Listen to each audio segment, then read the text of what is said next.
In today's Prime Minister's questions, Rishi Sunak was bragging about how his government has taken 5 years to decide that children probably shouldn't go to school in buildings that could crush them to death due to faulty concrete.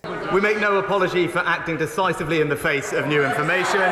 A school's roof collapsed in 2018 due to this aerated RAAC concrete, and the local government association said you need to sort this out because children shouldn't go to school under tons of unstable materials. And you're only sorting this out in 2023. I would not call that acting decisively. In 2/3 of inspections of suspected schools, RAAC is not actually present.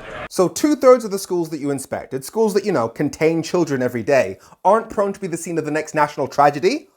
Oh. The amount spent last year was the highest in a decade.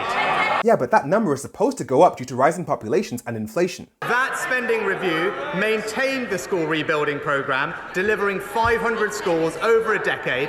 Yeah, but your civil servants calculated that we needed 400 repairs every year. The Department of Education asked the Treasury for funding for 100, and you cut that down to 50 a year. But then you tried to attack Labour. The Labour school rebuilding programme actually excluded 80% of schools. Yeah, but Keir Starmer just read out about 6 different schools that are actually prone to collapse that Labour would have fixed. Wood Green Academy in Sandwell was on Labour's building list in 2010. They scrapped it, and now children there are in a crumbling school. Carmel College in Darlington was on the Labour's building list in 2010. They scrapped it, and now children there are in a crumbling school. Holy Family Catholic School in Bradford. Ferryhill School in County Durham. So pointing out that Labour isn't perfect doesn't change the fact that you endangered children's lives. But my favourite bit is when he tries to claim that Labour wasn't thinking about collapsing schools either. Before today, he never once raised this issue with me in Parliament. It wasn't even worthy of a single mention in his so-called landmark speech on education this summer. This guy thinks we don't have YouTube. To sit there twiddling their thumbs as teachers leave in their droves. School buildings start to crumble. Like, you told me where to look. All I had to do was type in Keir Starmer education speech and I found it. But he goes back to bragging about himself.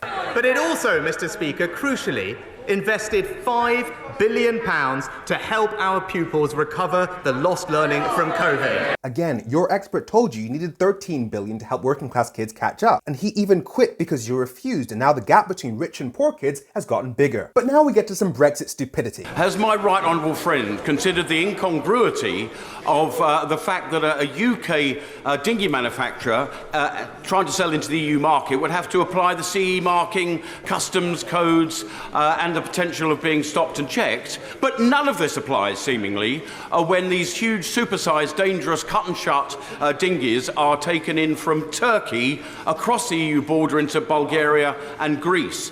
Is he as confused as I am by the EU's double standards on this matter? Well, my honourable friend is absolutely right. Yeah, both of you are confused because Turkey is in the EU's customs union, which you guys took us out of. That's why there are no customs checks on stuff that comes from Turkey into the EU, but there are customs checks on stuff that goes from us to the EU. You're literally complaining about Brexit. And on the Horizon Science programme, which Brexit took us out of, our priority and preference is to associate to Horizon. We've been extensively involved in discussions. I hope to be able to conclude those successfully, and when we do, I hope she'll be the first to stand up and congratulate the government. Sorry, congratulate you for managing to negotiate back the thing that you took from us after you got elected on a promise that there would be no more renegotiations.